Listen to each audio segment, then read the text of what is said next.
Well, good morning, everyone. Thank you for coming. We're a small, intimate group, which is great because I think we can have better dialogue. So my name is Abella Okobi. I lead the Human Rights Program at Yahoo. And we created this to have a conversation about there's a lot of focus on sort of surveillance, and I think one of the issues that we're facing as a company, and I think you'll hear from the conversation, that's an increasing issue around the world, is sort of the issue of third-party liability, and then issues related to hate speech. And by hate speech, I think part of even in the term, what does hate speech mean? What part of it is actually legal? What part of it is related to terms of service? Is speech actually dangerous? To the extent that companies are hosting speech, should they be responsible in some way for that content? These are all the questions we'd like to talk about here. And so we'd like to start by giving sort of an overview of what is. So when we say hate speech or when we say dangerous speech, what are we talking about? And then talking about specific examples, specific global examples related to hate speech or dangerous speech.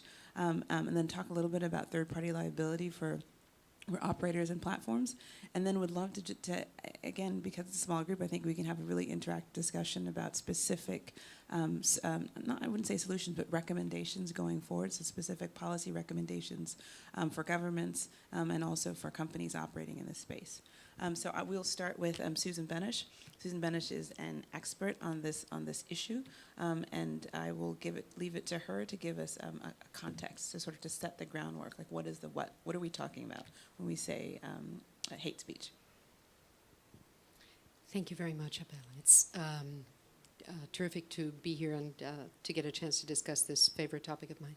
So we all know that hate speech proliferates, or hatred proliferates online. We're all worried about it, it's safe to say. But those of us who are also freedom of expression zealots, at least I'll count myself, don't have a very clear idea of what to do about it. We have two traditional tools, punishment and censorship, that have always been used by governments, and now some people want companies to use those as well. They are bad for freedom of expression, and they don't seem to work to diminish hatred online. So I've suggested a more specific and narrow term, which is dangerous speech, that is to say, hateful speech that is more likely to bring about a consequence, particularly violence offline. Speech can only be identified as likely to produce that kind of consequence by analyzing it in its context, in the context in which it was made or disseminated. Is it influential over the people who are seeing it or hearing it or consuming it in one way or another online? So that is dangerous speech. It's a subset, a narrower category than hate speech. Hate speech, I would suggest, is a term we all use, and that it's difficult to find two people who would define the same way. There are so many different definitions of hate speech.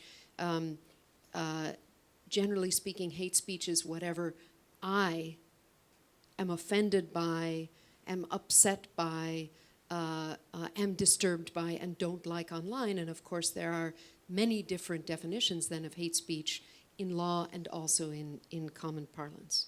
So then I'll just finish by suggesting that we, particularly those of us who are so passionate about freedom of expression, search for alternative responses to hateful or dangerous speech online, other than just punishing those who speak or suppressing the speech, since it's more or less impossible to really suppress speech online, and as I said, it doesn't tend to succeed. I have some suggestions for alternative methods, but I think I'll leave those for later to give the other panelists a chance to speak. Thank you, Susan. And so at this point, we're going to move to Lucy Purdon. I thought it'd be interesting to look at two specific examples of speech. So the first, Lucy will talk about Kenya. Thanks, Val. Hi, my name's Lucy Purden. I run the ICT program at the Institute for Human Rights and Business. And last year we looked at a specific example of the Kenya presidential elections, where hate speech had been a real problem during the 2007 elections, and there was a lot of post-election violence. So we wanted to look at the corporate responses to hate speech in SMS and online during the 2013 elections. And we did a study about that, which is available online. And we looked at the main mobile operator Safaricom and how they were looking at mitigating hate speech spread on their platform, and also on social media, which had a lot to do with Facebook as well. And Susan Benesh was there at the time, and Susan was doing great work there, and there was a lot of kind of monitoring of hate speech at the time. So that was kind of one very specific example where hate speech was, it was kind of made its way into national law, this term hate speech, but it was a very vague term. No one really knew how it was going to be, handled or prosecuted in law. So I can talk a little bit more about that specifically. Could you give a little bit more context? So there's a Kenyan election, but why was hate speech such an issue? Why was it? Sure. What did they mean? Even though it's vague, what do they mean when they said hate speech, and what were the offline implications of hate speech? Okay, so during the 2007 presidential elections, there was an outbreak of post-election violence which led to 1,000 people being killed and over 600,000 people being displaced. And in the post-election inquiries, it was found that one of the triggers was hate speech being disseminated via SMS. And this hate speech was a lot to do, it was on ethnic grounds, and it was encouraging people to go out and kill their neighbours or, move people on, and it was very tribal, it was very ethnic, and that was one of the triggers. But I guess that was, that was the context, really. So going into 2013, it was a very sensitive issue. Everyone was involved in this real peace effort, politicians, businesses, everyone wanted the elections to be peaceful. So looking at how businesses handled that, Safaricom kind of put in these guidelines where any political content that was being sent over their bulk SMS service, which was kind of their commercial service, had to be vetted by the company first. So any politicians, any political parties had to send in their requests to kind of send out this information. And it was kind of this contribution to the peace effort as a whole. I guess that's kind of the context in a nutshell. And so I just wanted to point out just a couple of things. So in that case, you have companies, you can see in a different context where that might be called censorship. So you have companies in a position where they are vetting or moderating individual content based upon politics. Were there specific criteria that were agreed upon that everyone used? And what were those criteria? Yeah, it was extremely narrow. So Safaricom knew that they couldn't kind of interfere with like peer-to-peer messaging because that would have privacy implications. It was very much targeted at politicians, and the criteria was based on national law, the election, the politicians' kind of code of conduct, where you couldn't say like certain things or anything inflammatory. So they kind of it did have basis in the national law, and they also looked at like European Convention of Human Rights as well. So they kind of took a very broad view of like human rights was very at the center, even though they didn't broadcast the fact that they were kind of looking at this. But even though national law was quite vague on this, there were certain pieces of legislation that they drew on. And then just last question, was there any liability so say if Safaricom hadn't done this, was there any liability for them, or is this something that they were doing voluntarily? It was something that they did voluntarily. It was like off their own back, which is why we were so interested in looking at it, because it was a very good example of a company being very proactive and, seeing that there was a risk and acting off their own back to kind of try and mitigate that risk, which is why we wanted to look at it in the first place. So we're going to speak to Carmen Turk, who's going to talk about a specific case related to third-party liability for content.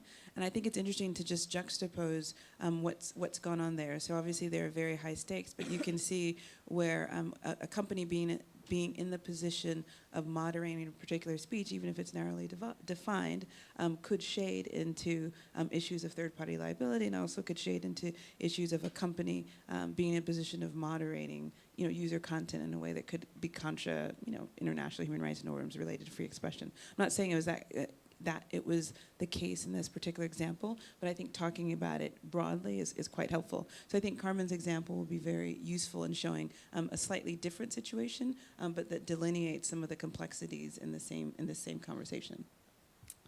Thank you. So my name is Carmen. I'm an attorney here in Estonia. I'm also a PhD student doing research in intermediary liability issues and internet as a whole. So as Lucy gave us a very good example of proactive behaviors of certain companies that actually were very helpful for the situation in Kenya. So I will briefly try to tell you about a court case that started here in Estonia. So in Estonia we have a news portal called Delfi, which is the biggest news portal of Estonia. It has around 500 articles a day, and it gets about 10,000 or so comments a day. So it's about almost 500,000 comments in every month.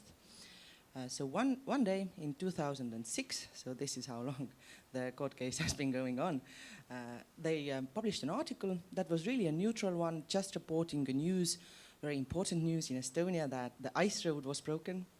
So the ice road is a winter kind of a road over the sea, so the islanders, which we have a lot of islands here, so the islanders could come to the mainland without paying a fee to a ferry company. So the ferry company broke the ice road. So this was the news. So it was really a short news, just saying that, well, folks, we are sorry, just keep buying the ferry tickets and come to the mainland whenever you want. So of course, some of the people were kind of agitated about it. So the article got about 200 comments. The ferry company, the head of a ferry company who was kind of addressed in some of the allegedly defamatory comments, was a bit maybe insulted. So he took it up and sent an email to Delfi saying that, well, lose the comments. The Delfi did that in the same day, so it acted really quickly and responded to the claim. However, the claimant still went to the court, and it's no sense of talking about what Estonian courts did, because the European Court of Human Rights actually did the same, so we can just talk about that. So what the court said that, well, you're a very nice company because you have a really nice rules for commenting, you really tell to people that be nice, don't insult each other, so forth. And it's even nicer because you also have a filtering system for certain vulgar stems of word to be automatically taken out. And it's even nicer because you also have a notice and takedown system, kind of like according to DMCA in US or what e-commerce directive in Europe also foresees. However, the court said that these systems are really nice to look at. However, these are unable to ensure that no rights are infringed in internet. And whoever operates on the internet would have to ensure that no rights of nobody would ever be infringed. However, the Court of Human Rights was really helpful in designing two suggestions what a private company could do if it wants to operate on the internet and be really innovative and allow third-party content to be published on different websites. So what the two suggestions were, first was, well, you can always register users and use a user a real name policy, just like South Korea did in 2007 and so forth. Russia is starting to do that. That's very nice. So this is what the court said, that this is a really good idea. However, the court was even more helpful because it said that, well, if you don't really, well, we kind of understand, we are mindful that some users really like their anonymity and they would like to actually speak without being known who is speaking, kind of like being a dog, as we have heard many times during the last day. So the second option that the court foresaw was then, okay, if you don't want to register the real names of the users, you can always pre-monitor everything before it gets published, because it can't get published, because the internet cannot have anything that is kind of questionable in substance. So these were the two really good suggestions from the European Court of Human Rights. However, the case is not over yet, because to surprise of many, there are actually possibilities of appeal in European Court of Human Rights. which was kind of almost surprise to me also. However, there is a Grand Chamber, and today the case is going to the Grand Chamber. It has got a lot of attention, and we have had a lot of help from different NGOs.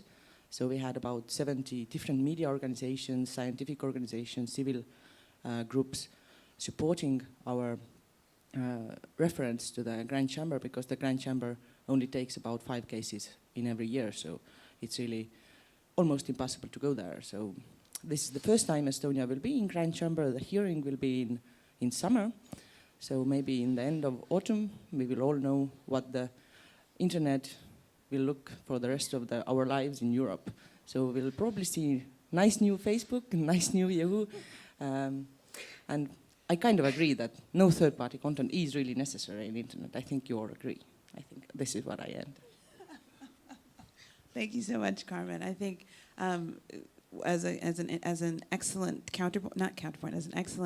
next conversation, we're going to have Richard Allen from Facebook, because I think he can speak much more concretely about, first of all, any instances you have that are related to this as a topic, and then to the extent that you want to, I know you haven't seen the case itself, but talk about what the implications would be of a regime that would impose that kind of third-party liability. But you can start with a story.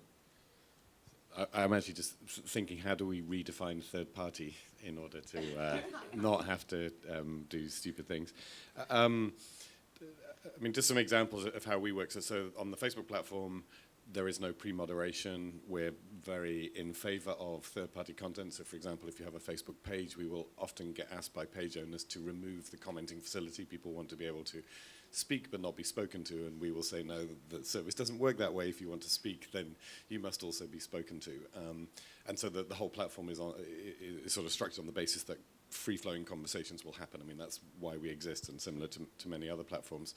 The way in which content is referred to us, and we have a set of community standards, and they're really interesting. Following Susan's comments, they do define things like a prohibition on hate speech, but they don't go into the detail of what that should mean, and we get criticized in both directions. Actually, across all of our standards, we get criticized for being too soft and allowing speech that some people define as hate speech to continue on the platform. We get attacked for being too aggressive and removing too much speech, and that's probably true across actually all of our content standards. Our internal philosophy is a harm prevention philosophy. So our standpoint, actually very similar to your dangerous speech concept, is that as a platform where people are connecting and sharing with each other, the thing you do not want to happen is that speech should lead to harmful outcomes in the world. And so we are, if we have a guiding philosophy, it's saying, you know, where we think speech may be harmful, then we will seek to restrict it. On other occasions, we'll restrict for, if you like, the good of the platform as a whole. And one of the really interesting areas that we've looked at, and actually this came up, there was a big campaign around violence against women on our platform. There's been a similar one on Twitter. One of the things that came out of that was a realization that there are certain forms of speech that then effectively deter people from being able to access the platform or feeling comfortable on the platform. And that in itself is a harm. So the definition of harm is a really interesting one. How far do we go? Having a platform that significant groups of individuals feel uncomfortable using is itself a harm. But again, there are limits to that, because you can then say, well, you know, some will argue that they want a very sort of narrow, permitted level of speech in order for them to feel completely comfortable. So we don't want people to feel completely comfortable. We don't want them to feel so uncomfortable that they stop using the platform. And again, try and get that balance right is difficult. Where we do act, it's typically on a reporting basis, so no pre-moderation, but Facebook users are very active and responsible citizens. They will report to us in large numbers, content that they don't like. The volume of reporting is not relevant. It's a popular myth. People think, and they will circulate with each other and say, if we report this 100 times or 1,000 times, Facebook will take it down, you know, or maybe it's 1,003 times or 1,005 times. Actually, when the content comes into us, or the report comes into us, we review that content. If it breaches our terms on one report, it comes down. If it doesn't breach our terms, we essentially say, we've looked at the report, but we're not going to take an action. We may get a second report on the same content. We may review it again. We may review it several times, but having reviewed it several times, we've made our decision, and you can report it another 1,000,000 times, and we're not going to change the decision. The decision is on the quality of the content. For some of the specific cases that we've looked at, where we are aware that there is a particular issue, and the Kenyan elections actually is an interesting example. We had reports, actually, Lucy, you sent them through to us, reports that have been done by experts in the field, which identified the kind of speech that is particularly problematic in Kenya. And what we're then able to do is, again, we don't pre-moderate, but we will give that kind of material to our reviewer team, and the reviewer team, when the reports come in, can be more sensitive to the particular local context. The other area where we are trying to build up our capabilities in languages, and again, there's a recent example in Myanmar where there's been a lot of hate speech in Myanmar. If you're not a Burmese speaker, you don't understand what constitutes hate speech in Myanmar. And so our reaction there, again, I think working with you, Susan, has been to hire a Burmese speaker and get them into the team and then sensitize them to the terms and the language that's relevant. So it is a little bit of it. Sometimes it's just sort of, you can get ahead of the curve, like with the Kenyan elections, we can bring in that information that we need. We've already got hopefully relevant language speakers on staff, and they can deal with that. Sometimes you're a bit behind the curve. Something has to hit the headlines in order for us to be aware of it and then sensitize our staff to it. We think it works reasonably well. It's if you're in the session yesterday, doing it at scale. I'll say this again and again. If you do something at the scale we do it at, and you make 0.001% of mistakes, that's still a lot of mistakes. And so again, my experience of it is that day to day, the people who do this are very good. They don't excessively remove content, and nor do they excessively allow dangerous content to continue on the platform, but they do make mistakes. Sometimes individual mistakes, sometimes more systematic mistakes. For example, where we haven't got a language speaker and we're systematically missing relevant hate speech in that market. The systematic ones we try and correct. The individual ones we try and say sorry, because that's sometimes all we can do, and put the content back up or take it down when we should have done. Thanks so much. So I think right before, because I think that we wanted to talk about specific solutions, and I'd love to have Susan lead that. Before we get to that, I'm just curious to know, are there any questions from you or any reactions to any of the stories or any of the issues that have been raised? Or is there anything we haven't talked about that you... Thank you. My name is Eline Fransky. I work for the Danish Institute for Human Rights. I just had a question to Facebook regarding when you do remove content, do you have any sort of grievance mechanism that people can complain if they believe that this is not correct or anything like that? So there's a formal and informal mechanism. The informal mechanism is we have found that people go to the press, and the grievance comes in via the media. I mean, generally that actually is quite a powerful feedback loop that's very commonly exercised. There are some, it depends on the areas of the site. So if, for example, we take a page down, a Facebook page that someone's created, there is an appeal mechanism. One of the things that we've been looking at is how do we extend those appeal mechanisms? And again, a scaling issue, and I don't expect people to have sympathy for us on scaling issues, but they are relevant here. One of the choices we have to make is, within that team of individuals who are dealing with a particular language or market, how far do we allocate them to doing the first line review, and how far do we allocate them to doing second, third line review? We've tended to focus on first line review. We want to get the reports worked through very quick, and that has limited the grounds for people then to come back and enter into a dialogue with us about content and be completely straight about that. Over time, we are trying to offer more of that. And again, just to be really clear, in our position, when we take content down and we have somebody who's unhappy with us, and we know that's one of the things that makes people most unhappy, that we've taken their content down, that's not a great place to be. We don't want them to be unhappy with us. We do want to be able to engage in a dialogue, but we have got capacity constraints there. So pages, we have got an appeal process. Individual items on your Facebook timeline, I think we're still without an appeal there. It goes down, you're notified, and if you're unhappy, you will tend to find channels to raise that issue with us. But we don't actually have a formal backwards and forwards appeal mechanism.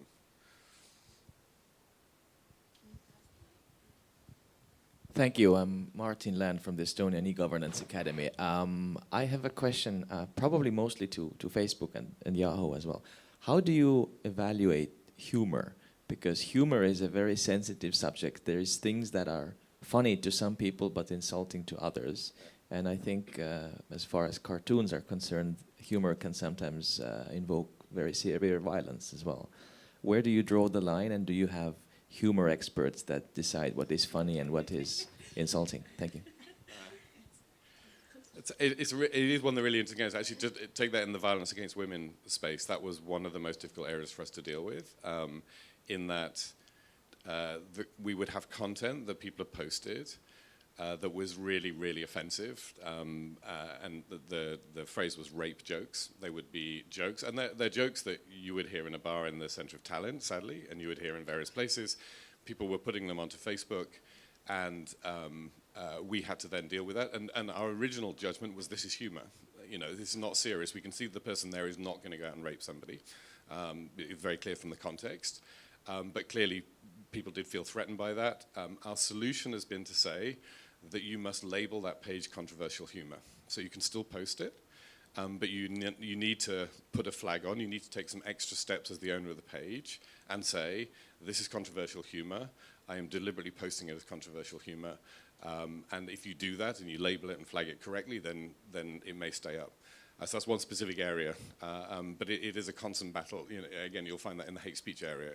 What constitutes humour versus a serious attack on a protected category is another, space where we need to put that controversial humour flag in as a way of trying to balance the two pressures that we face.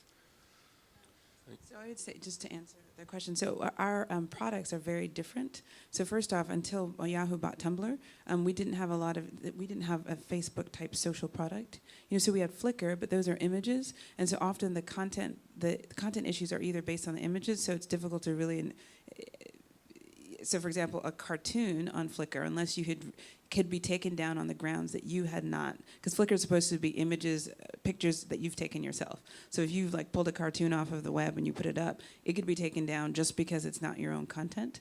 And then with the comments, there are different rules around commenting than would be around a personal page. So there's terms of service rules, and again, it's category to category. I mean, I think one of the jokes within the U.S., I don't know if it's necessarily true outside, but within the U.S., if you look at the comments below a Yahoo News article, it's the first one is sane, the second one's the third one, and then the rest of it is crazy town. It's people, calling each other names. They're very, very angry. So we have had a huge amount of feedback about people feeling that the comment spaces below news articles are very hostile places.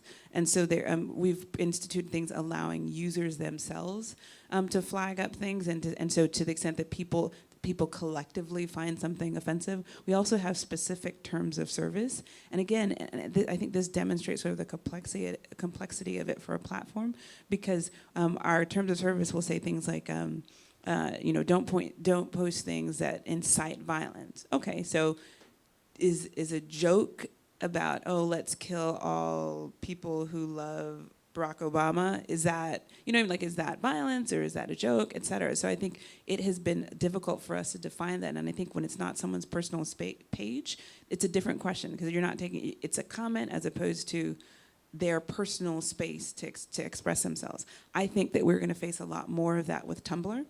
But Tumblr is sort of new to the Yahoo family. We're not doing very much to it yet. And we know that we've gotten a lot of comments around Tumblr, that sometimes the types of content that's on Tumblr, just because it's been sort of a more loosely policed platform. And so all that randomly just to say that we're still working it out. I think we have fairly defined policies that are at least internally understood for our current properties. But now with Tumblr, we're going to face a lot of the same questions and issues that I think Facebook has faced already. You had a question? Yeah, I just wanted to ask about the sort of oversight or governance of these processes, because you've got quite well-established processes by the sound of things. Is that purely, well, I'll let you answer the question, but is it purely internal governance, or are there some forms of multi-stakeholder governance involved? I think both Facebook and Yahoo are part of GNI. And I have had many conversations internally within GNI about specific issues, and certainly they're the GNI principles and their implementation guidelines. Those are very focused on free expression, and there isn't a lot of specific guidance related to hate speech. And I think this is why conversations like these are really important. And there's also a conversation that's convened by Susan, I think she'll talk about it, in conjunction with the Anti-Defamation League in the US with a number of companies to sort of delineate, like, should there be principles, should there be things that companies and civil society should be thinking about? Because I do think, and I think to Lucy's example in Kenya, if you think about Rwanda years ago, even though the internet was not there are instances where speech can be used as a tool to galvanize certain types of violence. And I think that the internet is a particularly useful vector in hosting some of that speech and also in disseminating that speech. So I do think that there's a specific way that the internet can broadcast things that, say, me yelling in a room can't. But I think figuring out what that should look like, and also figuring out whether or not that means there's an implicit liability for the platform, and what an implicit liability to the platform would mean to free expression. I think those are sort of the hard questions. But I'll let you answer the one about. I know there's a really interesting debate around how those decisions be made. I actually think we need to own our own decisions about our own platform. And we need to take responsibility for them. And so, to your point, the authority rests with people at Facebook. It doesn't rest anywhere else.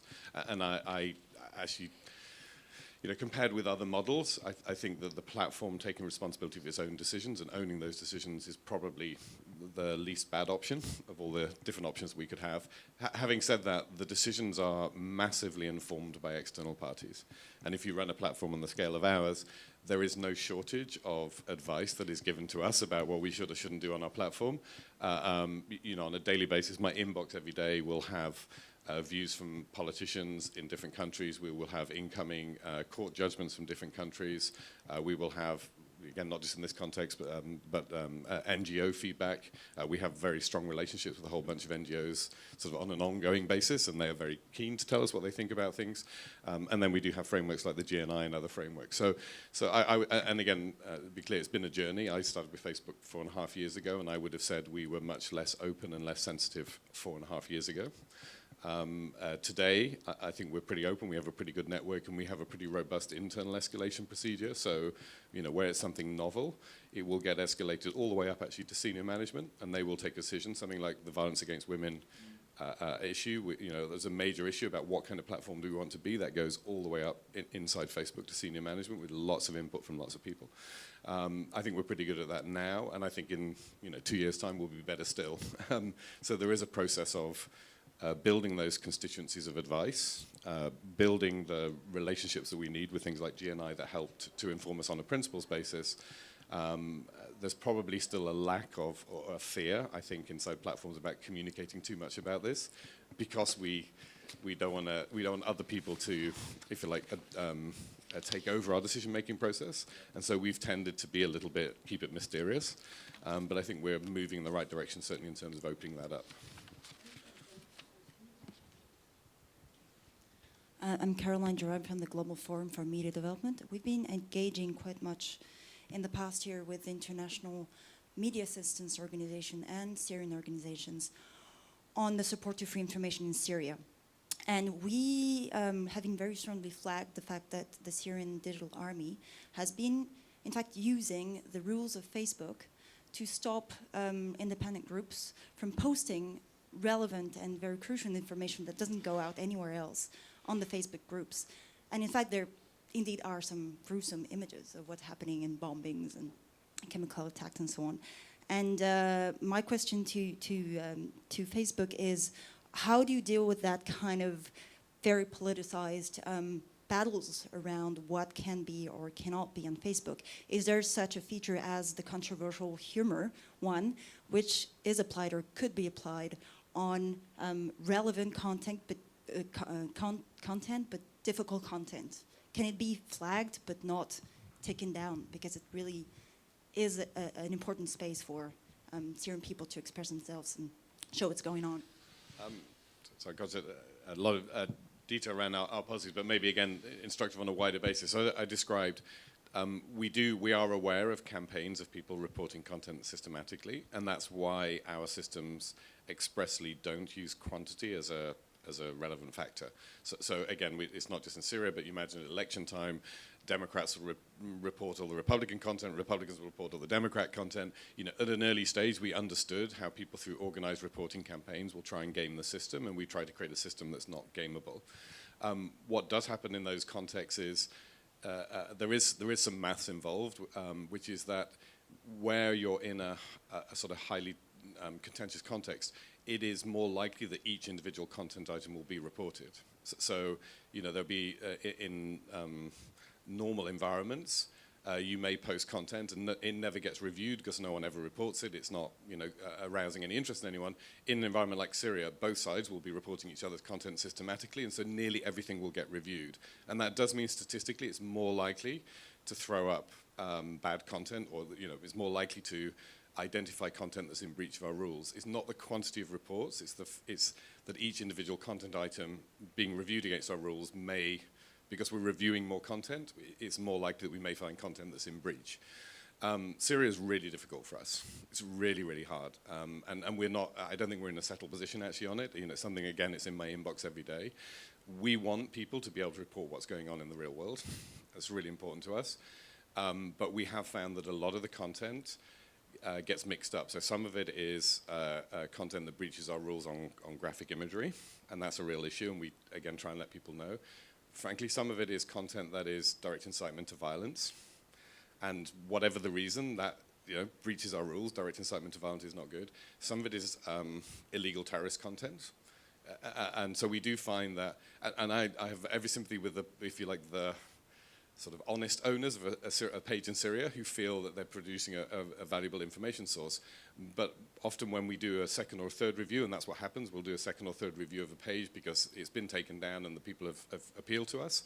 And we will find that within that content, there is a significant sprinkling of content which, you know, very clearly breaches our rules. So it may reference a group that is a designated terrorist organization. It's not the main subject of the page, but there is designated terrorist organization content on there.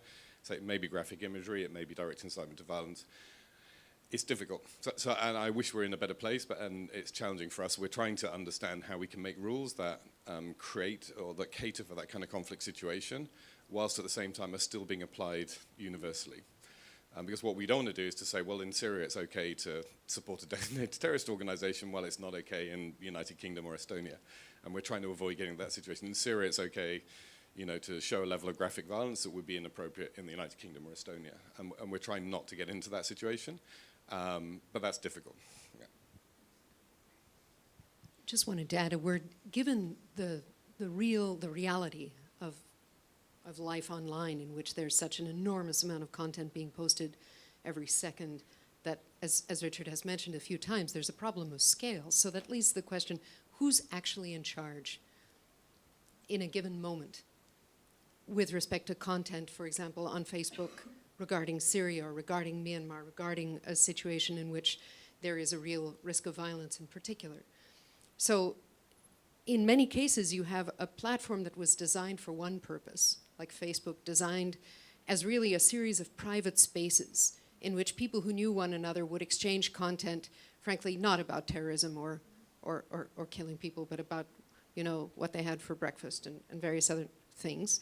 Now, that platform is being used in many parts of the world really as a quasi-public space where people are sharing critical information about news, learning and developing their perspective of what's happening in the world.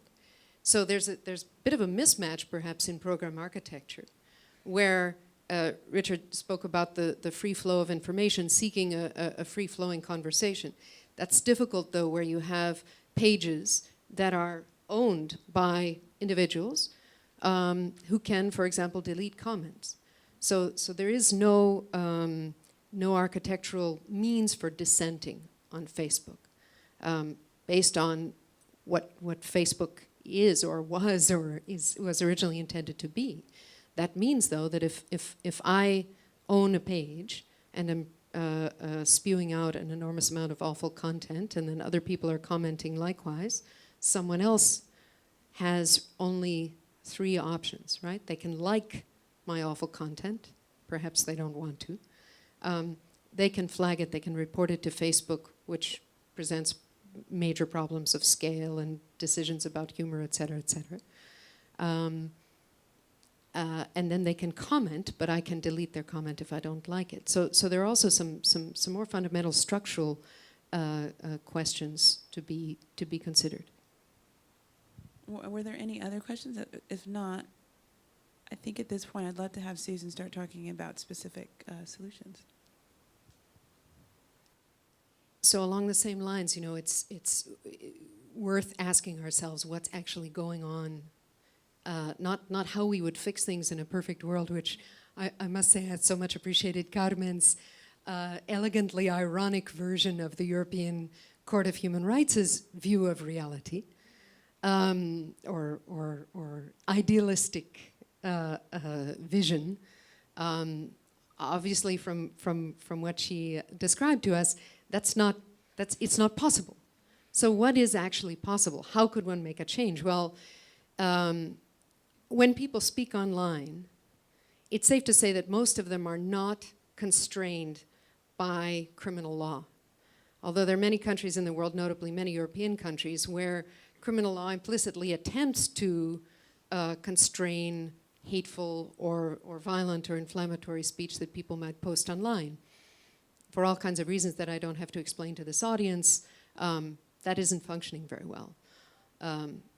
There's so much hatred online, it's clearly not that the internet is creating that hatred, but that people don't feel constrained against it.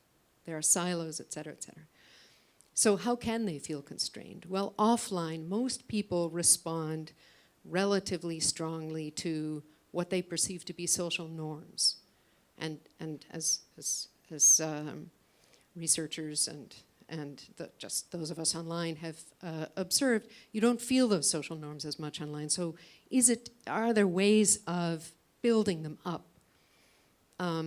If it is possible, then it's likely that would have a much greater effect on constraining widespread, violent, objectionable, offensive speech. So I've got a couple of suggestions. One is, both offline and online, people who are influential, including but not limited to political figures, must speak out unequivocally against hateful and, in particular, inciting violent speech. Counter speech, of course, I confess to being an American, and we are nationally convinced of the importance of the marketplace of ideas and of the notion from our Justice Holmes that good speech can eventually triumph over bad speech, but it has to have a chance. There must be considerable volume of counter speech, and it must come from influential sources, from people who have an influence over the relevant audience. This is already taking place more online than is commonly perceived. I've had the privilege of beginning some research on surges of hatred and then taking a look on very public platforms like Twitter at the counter speech, at the responses, and then looking for the effect of that counter speech on the original accounts that posted very toxic speech. And in some cases, believe it or not, there seems to be an influence. We are now going to study that on a much larger scale, seeking some clues as to when and how that can be successful. Ultimately, taking down content is very unlikely to solve this problem. Same thing with criminal liability for anybody. For the people who post it, for intermediaries, for anybody, that is sort of an unscalable Band-Aid, if you like. So these two proposals are really versions of the same thing. Influential people must speak out aggressively, well, that's perhaps the wrong word, vigorously, and then large numbers of people based, I hope, on more research on which forms of anti-hatred efforts are actually successful online, must begin to engage in that counter-speech, particularly within normative communities, because after all, there are distinct normative communities online just as there are offline.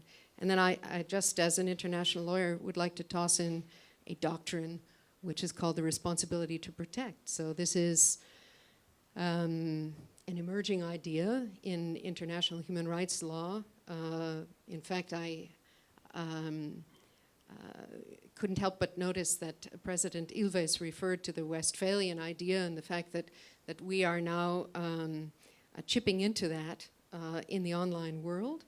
There is no longer a sense that each sovereign state has control over everything that happens within its borders. Obviously, online that can't be the case and isn't the case. Instead, we are co-responsible across normative groups. And in fact, the problem of hate online is, as I said, not that the internet creates it. It's that it travels so fast and so far. It's that people say hateful things. For example, men post rape jokes that in the past, before the internet, they would have told in a physical space where they knew who the audience was. They would have told them to 3 or 4 or 10 people they knew to be sympathetic or at least not critical of this kind of content. Now they might post it on a Facebook page and they don't know who the entire audience is because that audience becomes broader than the audience to whom they directed this content. That causes a lot of pain. It also causes some kind of an opportunity in some cases where the people who are posting awful content are not quite aware of the kind of consequences that it has and can apparently be influenced. I don't want to suggest naively that there are not hardcore extremists and haters who can't be brought around, but there are also some who can, and we have not even begun to make the sort of effort that can be engaged in to counter that hatred. So I'd love to hear either from the panel, for anyone here, any reactions to those as solutions, and then I'd also like to throw in a couple other things. So those solutions are very much focused on sort of on a collective, on a collective shared responsibility. I'm curious to know, in the case of an operator, in the case of a Facebook, in the case of Tumblr, in the case of Yahoo, in the case of Google, what's the specific recommendation, or what are thoughts? So should platform operators not have rules related to hate speech, and instead, and contrary to, instead of doing that, sort of encourage counter speech? What should an operator do? Just very quickly. What's hate speech? What is hate speech? Nobody knows. I would challenge Richard in suggesting that even Facebook doesn't know. At least Facebook hasn't told the rest of us. On almost every platform that is used widely, if you polled users about what speech is not tolerated by the platform, I bet you, any sum you'd like, that users would not be able to respond accurately, in part because most platforms haven't defined it themselves. But in any case, there isn't a good, strong sense among users about what is allowed and what isn't allowed. That is critical. So the platforms have a tremendous responsibility to make those decisions for themselves. That seems to me also the right idea, although I do think multi-stakeholder consultation is also useful. But the platforms have got to make it very clear, as they haven't yet done, where the line is, what's acceptable and what's unacceptable. That's an enormous public service. And then also, they must explain more their own decisions once those decisions are made, because that has a tremendous norm disseminating positive potential value. I just wanted to make a point about counter speech, just adding on to what you said. And if you look at the if you look at the history of how hate speech has been distributed over the years, you've got the Nazis dropping leaflets, and that was used in Yugoslavia as well. And then you've got radio during Rwanda. You've got SMS messages. You've got DVDs and audio tapes of political speeches being distributed. And everything this all has in common is that these are one-way communications. How do you respond to a leaflet? How do you respond to an anonymous text message? With social media, there is a right to reply immediately. So in Kenya, I saw very offensive and borderline things going up on Facebook, but immediately there'd be 300 comments underneath denouncing that statement, and that immediately dilutes the threat. So I think, you know, this notion of counter speech is so important, and one company is not going to solve the problem of hate speech, and it's different in every country. Every country has its different pressure points, but this notion of counter speech is so important for platforms to encourage and to use that innovation to, you know, really try and like enter this debate.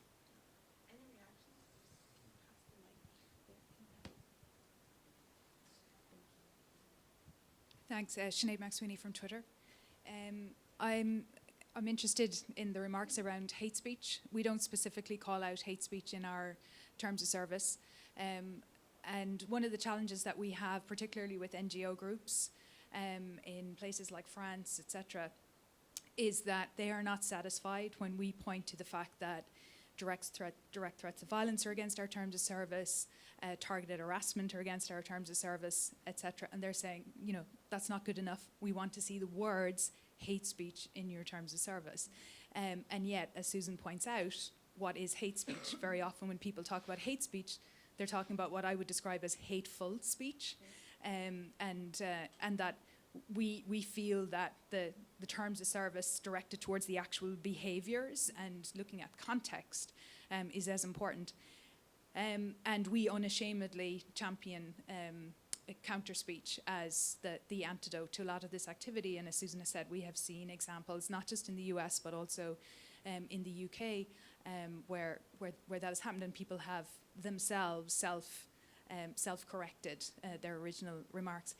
I'm just interested, and this may be overly political for Susan to answer, but just on a personal level, looking at the events in the last 24 to 48 hours in the US with the NBA and President Obama's comments, I myself haven't decided whether his comment was correct or not, where he said, well, you know, kind of basically ignorance talks for itself and just let it talk. It doesn't require an explanation or a description. Is that sufficient, or was there a missed opportunity for a stronger counter-speech message from somebody very influential? So this is actually not a comment on the substance of it, but I will say that in that particular instance, there are very specific sensitivities related to race. I mean, the U.S. has, like in many other places, very serious issues around race. And in this particular instance, you have a first African-American president who has often been, you know, accused of, you know, being African-American specifically.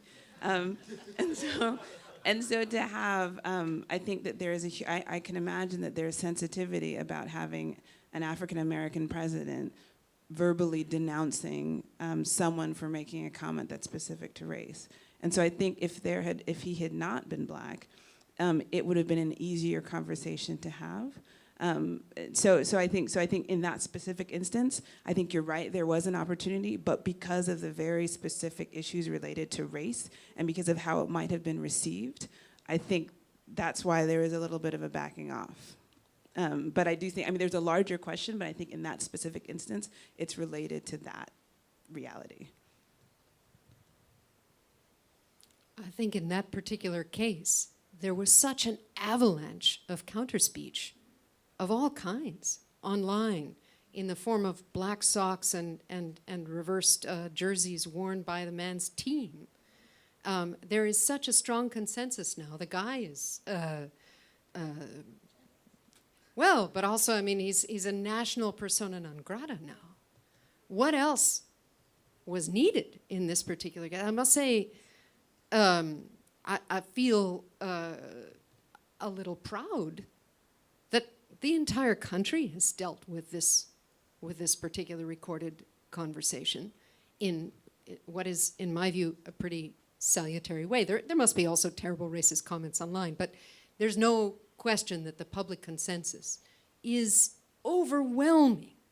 And as I read what the president said, he was saying it's self-evident. It's self-evident.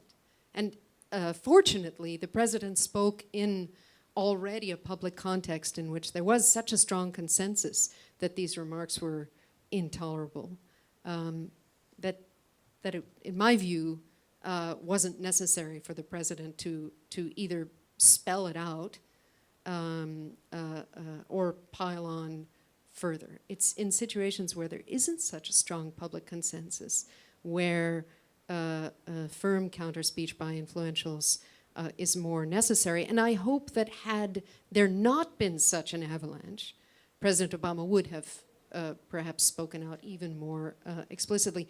It's also important to think about the forms that speech can take in order to be most powerful.